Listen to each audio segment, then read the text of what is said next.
नमस्ते। और कैसे हो आप लोग।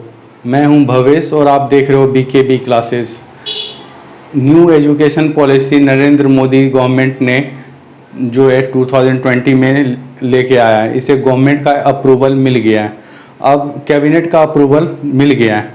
अब इसमें जो है ये लागू कब होता है ये देखने वाली बात है, बट इसके जो मतलब इसकी जो अच्छी बातें हैं वो हमें देखनी है, उसको मैं डिस्कस करने वाला हूँ। प्रीवियस जो पॉलिसी थी वो आपकी 1986 में आई थी, तो वो मतलब उसमें इस गवर्नमेंट का मानना था कि उसमें बहुत सारी कमियां हैं, जो ओवरऑल इम्प्रूवमेंट, ओवरऑल जो है ग्रोथ और उसके प्रोग्रेस में, स्टूडेंट के प्रोग्रेस में उतना हेल्पफुल नहीं है। तो उसको उन्होंने क्या किया, रिप्लेस करने का सोचा। और इस पॉलिसी पे जो काम होना है वो 2015 से शुरू हो गया था और ये पॉलिसी बन के आई है आपकी 2020 में।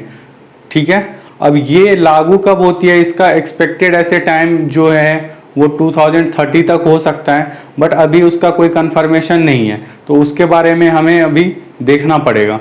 अब देखिए, इसको शुरुआत करते हैं और इस पे हम लोग विस्तार से चर्चा करते हैं। ठीक है, तो न्यू एजुकेशन पॉलिसी से पहले की जो पॉलिसी थी वो 1986 में आई हुई पॉलिसी जो है उस पे एजुकेशन पॉलिसी पे जो है ये सारा सिस्टम चल रहा था। ये एजुकेशन पॉलिसी 1986 में जो है गवर्नमेंट के द्वारा, उस टाइम के गवर्नमेंट के द्वारा लाया गया था। इसमें 1992 में कुछ जो है इम्प्रूवमेंट और कुछ आप कह सकते हो एडिशन वगैरह हुए थे।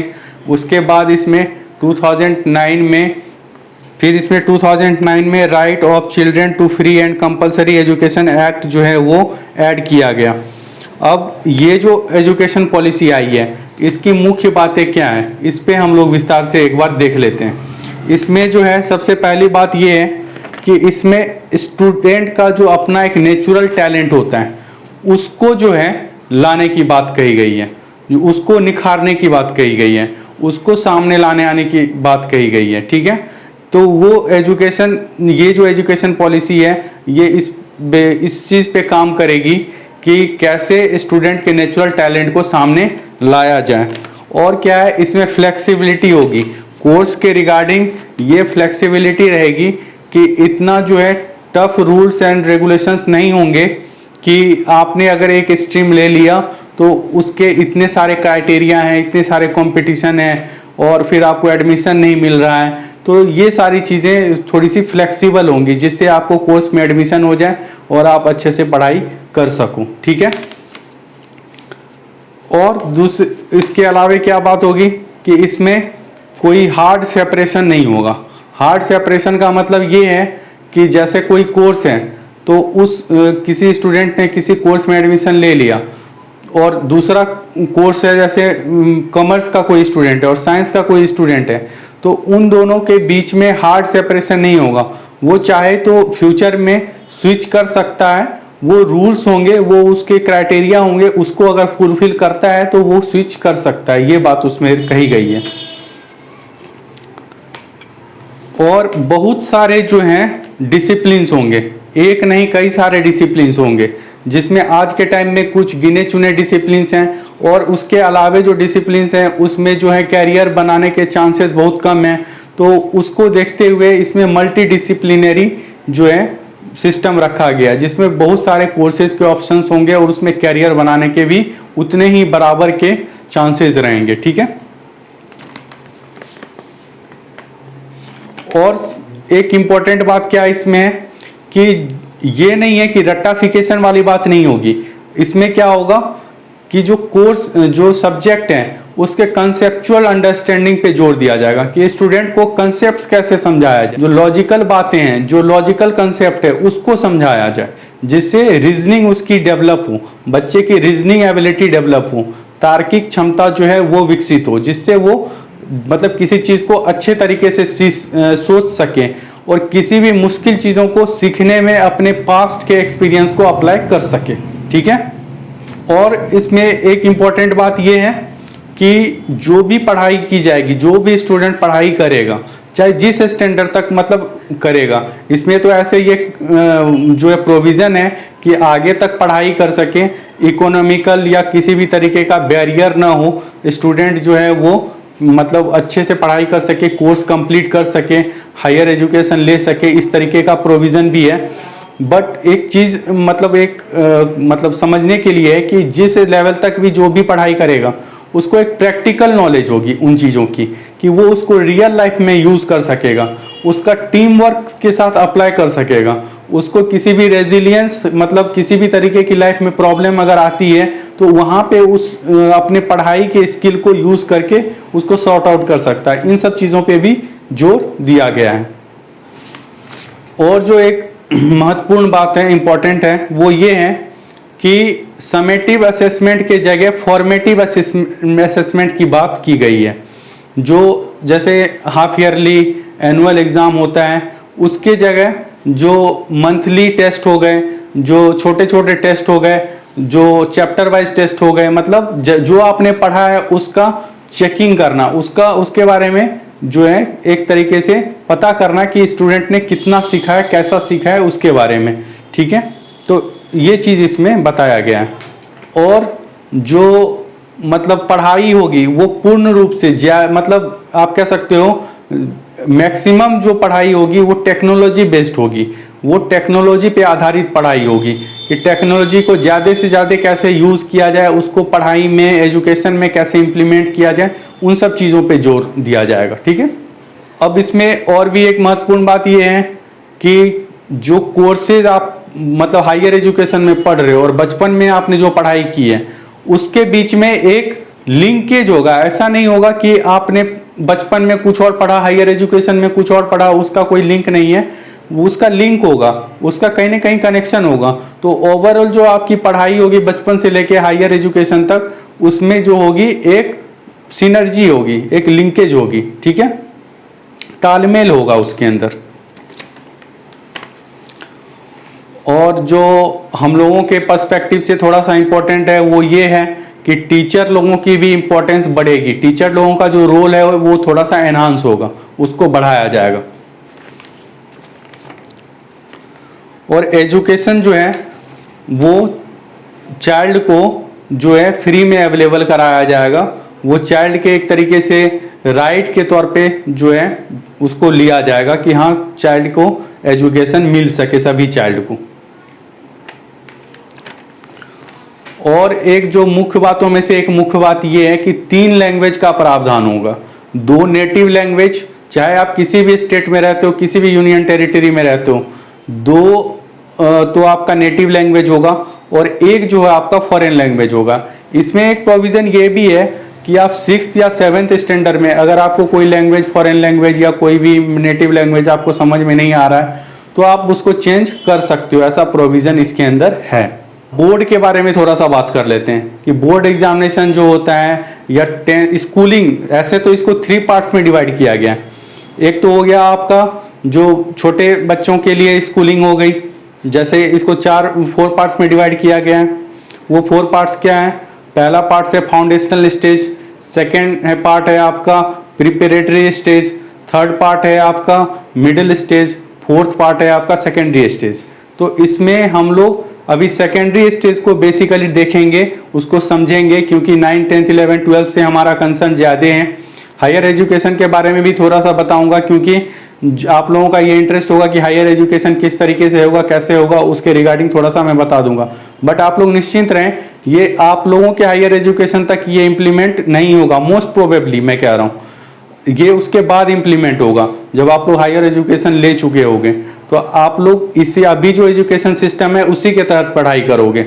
हाँ, जो छोटे बच्चे हैं जो आज पढ़ना जिन्होंने शुरू किया उनके लिए थोड़ा सा ये चेंज होने वाला है। तो हम लोग सेकेंडरी स्कूल के बारे में बात कर रहे थे। सेकेंडरी स्कूल का अभी जो स्ट्रक्चर है वो क्या है? 6 से लेकर के एज ग्रुप क्या है? 6 से लेकर के 16 एज ग्रुप तक है, 10 तक। 10 तक की जो पढ़ाई होती है वो 6 से लेकर के 16 ईयर्स तक होती है।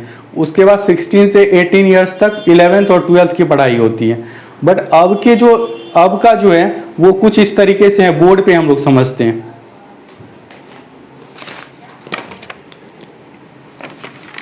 स्टार्टिंग का 3 से 6 ईयर्स जो है वो 3 पार्ट्स में डिवाइड होगा। वो 3 पार्ट्स जो है छोटे बच्चों की जो क्लासेज हैं वो होगी, फाउंडेशनल स्टेज उसमें के अंदर आएगा। और उसके बाद 6 to 8 ईयर्स जो है वो आपका 2 क्लास होगा, क्लास 1 क्लास 2, और इन दोनों को कंबाइंडली हम बोलेंगे फाउंडेशनल स्टेज। अब ये इसके बाद आपका आएगा 8 से लेके 11 ईयर्स तक का, इसमें 3 क्लासेज होंगे, क्लास 3 to 5।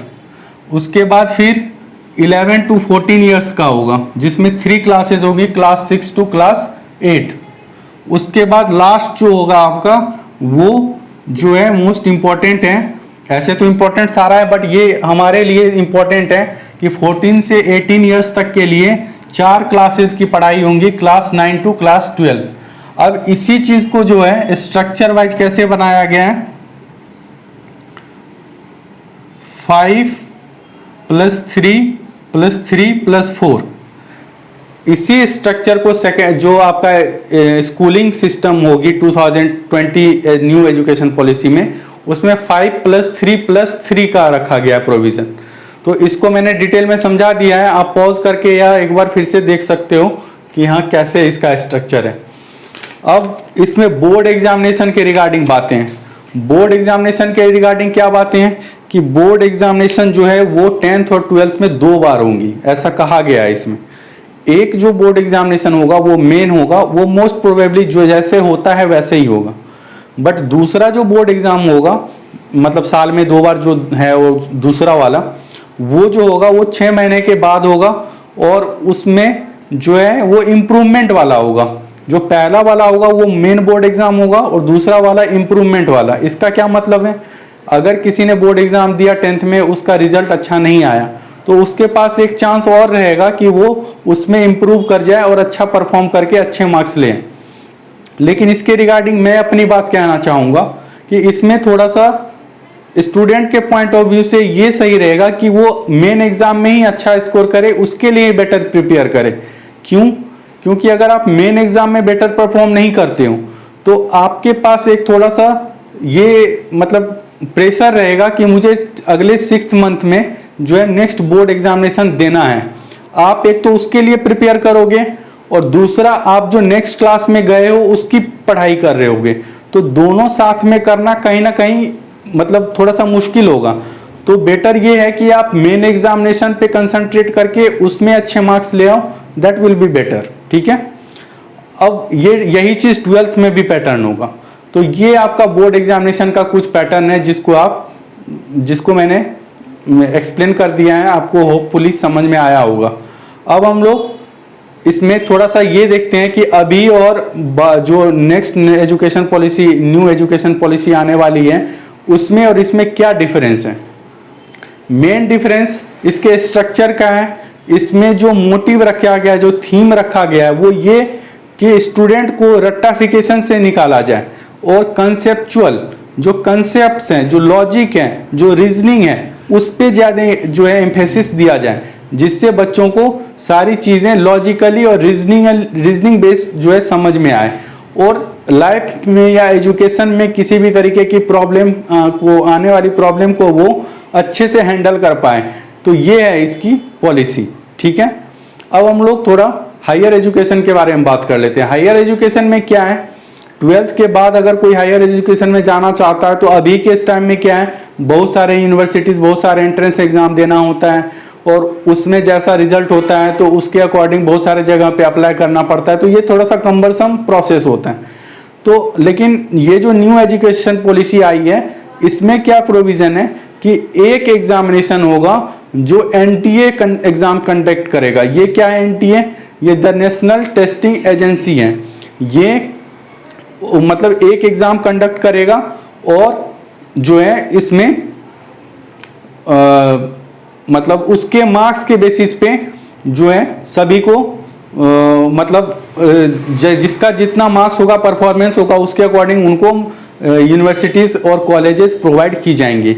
अब इसमें एक इम्पॉर्टेंट बात ये भी है कि ये जो मतलब पॉलिसी है इसमें क्या है, किसी ने 10th में 12th में अपने मर्जी से कोई स्ट्रीम ले लिया या पेरेंट्स के प्रेशर की वजह से स्ट्रीम ले लिया, उस टाइम उसको पसंद नहीं था लेकिन फिर भी ले लिया और उसी के बेसिस पे उसने हायर एजुकेशन का एग्ज़ाम दिया और उस पे उसको एडमिशन मिला तो उसने एडमिशन ले लिया। अब उसने थोड़ी दिन पढ़ाई की और उसको वो पढ़ाई समझ में नहीं आ रही है सपोज, तो अब वो क्या करें, तो उसके पास स्विच करने का एक जो है मौका रहेगा। अगर किसी ने 1 साल पढ़ाई कर ली है तो उसको सर्टिफिकेट मिलेगा और कुछ क्रेडिट पॉइंट्स मिलेंगे। अगर किसी ने 2 साल पढ़ाई कर ली है तो उसको डिप्लोमा मिलेगी और क्रेडिट पॉइंट्स मिलेंगे। अगर किसी ने 3 साल पढ़ाई कर ली है तो उसको डिग्री मिल जाएगा, अगर 3 साल का कोर्स है। अगर 3 साल प्लस रिसर्च वाला कोर्स है तो उसमें भी उसको डिग्री मिलेगी। तो ये है प्रोविजन इसमें, तो ये एक अच्छा प्रोविजन है।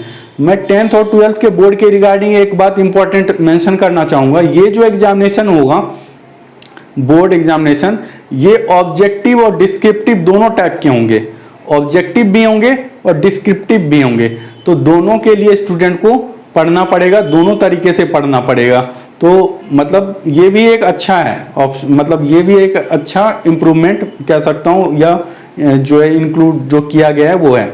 ठीक है, अब हम लोग हायर एजुकेशन के बारे में बात कर रहे थे। तो इसमें जो है क्रेडिट सिस्टम होगा कि स्टूडेंट के अकाउंट में, इसको एबीसी बोलते हैं, एबीसी को एकेडमिक बैंक ऑफ क्रेडिट बोलते हैं। इसमें क्या होता है, स्टूडेंट्स का पॉइंट्स होता है और उस पॉइंट को वो किसी एडमिशन के लिए यूज कर सकता है। तो ये एक अच्छी बात है। अब ये जो है आपका ओवरऑल एजुकेशन सिस्टम जो अभी नई आई है उसका थोड़ा सा मैंने ब्रीफिंग कराया है। डिटेल में अगर आप थोड़ा सा देखना चाहते हैं और भी डिटेल में जानना चाहते हैं तो MHRD के वेबसाइट पे ये पॉलिसी अवेलेबल है, आप उसको पढ़ सकते हो। अब ये वीडियो अगर आपको इन्फॉर्मेटिव लगी हो, अच्छा लगा हो, मैंने इसको सारा सिंथेसाइज करके जो है आपके सामने रखने का कोशिश किया है, तो ये आप इसको लाइक करना, शेयर करना, कमेंट करना और सब्सक्राइब करना चैनल को, और बेल नोटिफिकेशन को ऑन कर लेना, जिससे जब मैं नई वीडियो अपलोड करूं तो आपको उसकी नोटिफिकेशन मिल जाए। Thank you.